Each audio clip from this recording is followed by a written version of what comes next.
Earlier this week, Kirby Smart had a lot to say about his wide receivers. That's what we're going to talk about in today's video. Now, I know we've talked about this group many times throughout the last 9 months, right? But there's a reason for it. It was a really disappointing year for that group last year. We don't have to talk about the giant number of drops that they had, most across college football, right? Kirby Smart, James Coley, they knew they had to upgrade that room in a big way, and that's exactly what they did. If you want to talk about the biggest turnaround from last season to this season, it is the wide receivers. They went out and got two of the best from the transfer portal. Kobe Young coming back. They've got the freshmen. This group, overall, top to bottom, is one of the best and deepest in the SEC, maybe across the country. I don't know if we can actually say that just yet, but they've got the talent, they've got the potential, they've got size, they've got speed, they've got depth. There's so much that this room has. There is one thing about Georgia's wide receiver room that I'm still trying to figure out, right? There's still one question that I have. I'm going to talk about that later, but Kirby Smart had a lot to say about this group. He knows they're really good. He knows they're talented, but he doesn't want to talk about their talent. He wants to talk about them as leaders. That's all he wants to talk about, really. If you ask him about a player, he'll give you a little bit of an answer, but he wants to talk about their leadership, whether it's Gunnar Stockton, the running backs, the linebackers, the defensive backs, even the wide receivers. Kirby Smart wants to talk about how they are as leaders, and that's exactly what he said again earlier this week. He said, quote, London Humphreys is one of our leaders in the wide receiver room. And I know a lot of Georgia fans are thinking, really? I mean, the guy that played some last year and was okay, wasn't, perfect by any means. He's got guys ahead of him on the depth chart, it appears. Maybe not, but I think that was a little bit of a surprise when he said that. But London Humphreys, one of the leaders in that wide receiver room, Kirby said he sets the tone each and every day when they go to work. He says Zachariah Branch does a great job as a new guy. I'm sure Georgia fans are loving that he's buying into the culture and the environment at Georgia, coming from a place like USC where they don't play to the same standard. They don't practice to the same standard. It doesn't mean as much right now at USC as it does at Georgia. And Kirby Smart saying, hey, this guy's coming in. We brought him into play. Not only is he doing that, but he's becoming a leader in this room. He's working hard. He's practicing hard. The guy gets it, and that's a big, big deal. He said he's a passionate guy. He gives you great energy every single day. He goes out and works hard. Dylan Bell has been around here longer than anyone in terms of work ethic and doing things the right way. You can't really look at that group and say there's just one leader. We lead by committee. Of course, you can read all about this and more over on dogpost.com. I'm reading the story that I already have published over on the website. You can read about it for free, okay? There's a lot of in-depth analysis, insider notes that we have over on the website that we can't share for free on YouTube. The whole point is to get y'all over to the website, dogpost.com, the #1 Georgia Bulldog website on the internet, right? According to me and, folks at Dog Post. But yeah, we want to get y'all over on the website so you can read more about the wide receivers and everything else going on. There's some recruiting stuff happening. High school football's here, so football is officially back. Make sure you're on dogpost.com. And then Kirby continued to talk about the receivers. So, quote, there's a lot of them in there that work hard and do what they're asked. Even the young guys, they've got great examples to follow in those older guys. So, in the scrimmage, it's some good, some bad, right? We had a couple of explosive plays, a couple of plays I thought the receivers should have made, but I was very pleased with their effort. So this group really is coming along, and they are getting after it. We're hearing lots of stuff behind the scenes on Noah Thomas. We know Kobe Young can be a dependable playmaker when he is there and healthy. He obviously had the suspension last year. Charges were dropped. He's back with the team. He's playing with a chip on his shoulder. Zachariah Branch, former 5-star, didn't light up the stat sheet for USC, but he's coming to Athens, to do that. He's coming to catch the ball, make plays. He can stretch the field vertically, but he can help you in the screen and short passing game. And listen, if you're a Georgia fan out there that doesn't want to see any more screens, I hate to break it to you, you're going to see them, right? It is part of Georgia's offense. Todd Monken ran lots of screens.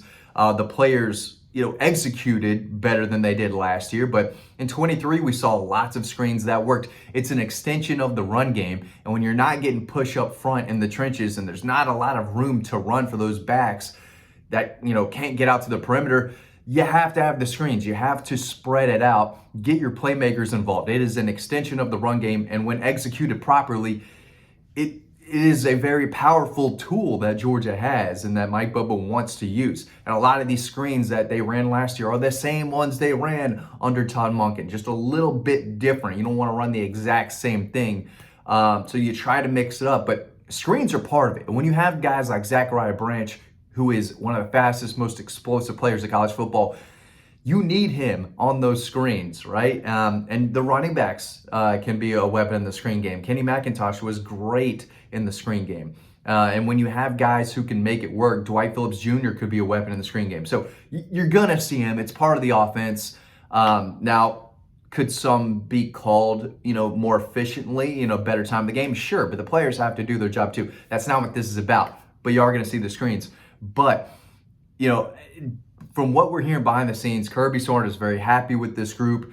Insiders who have been watching practice and at these scrimmages, they're saying the playmakers or the wide receivers, they're out there making plays. They're catching the football. They're making plays after the catch. They've got size. They've got speed. They've got depth. They've got talent. They've got experience.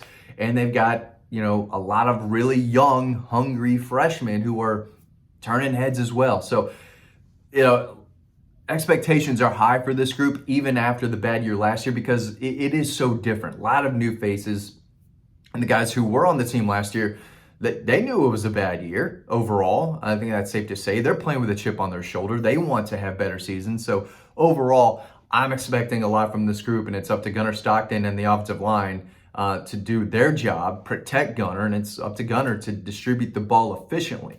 My big question is, who is the alpha? Who's the number one? Who are they going to when the game is on the line? Crunch time, big play down the field, have to have it. Who are they going to? I don't know if they have that true alpha, right? I don't know if they have a Brock Bowers against Auburn in 23 where they're saying, hey, if we want to win this game, we have to throw to Brock Bowers up and down the field in the fourth quarter. That's what they did, and they won. I think a lot of it is going to be up to the defensive scheme, what kind of coverage they're in. What's the play clock? What's the down and distance? There's a lot that goes into that. At the end of the day, again, it's going to be up to Gunnar Stockton to make the right reads and get the ball out. But it's hard to say that Zachariah Branch is going to be their number one go-to guy when he's got a different skill set and he's a different size than a guy like Noah Thomas, Kobe Young. So I don't know. There's so many different types of receivers that I'm not sure you can say, hey, Ohio State has Jeremiah Smith. Like, that's their alpha. That's their number one, a guy who can literally do it all. I'm not sure if they have that.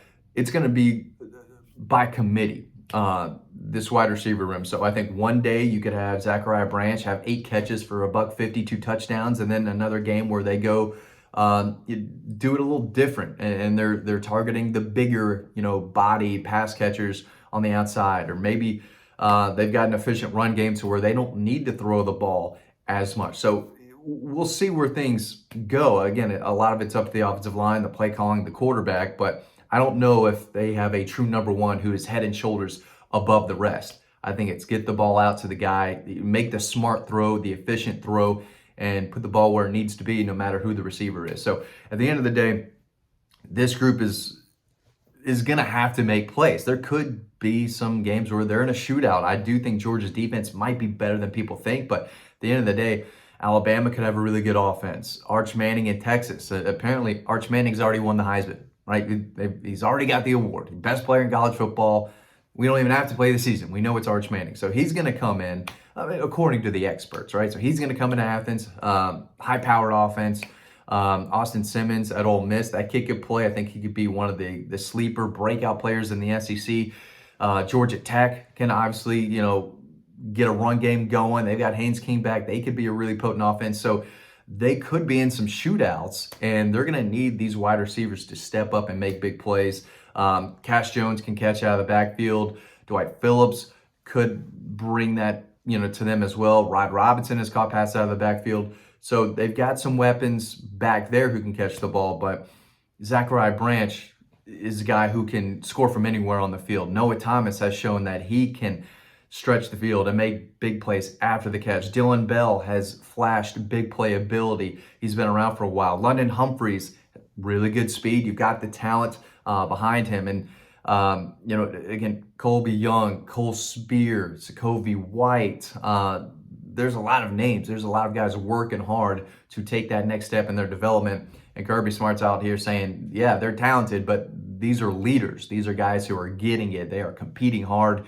They get the culture. They fit what we're looking for, and they're doing everything we're asking of them. And if you're a Georgia fan, that's, music to your ears. That's exactly what you want to hear from this group. So high expectations, talent's there, the size is there, the speed. This room does have it all.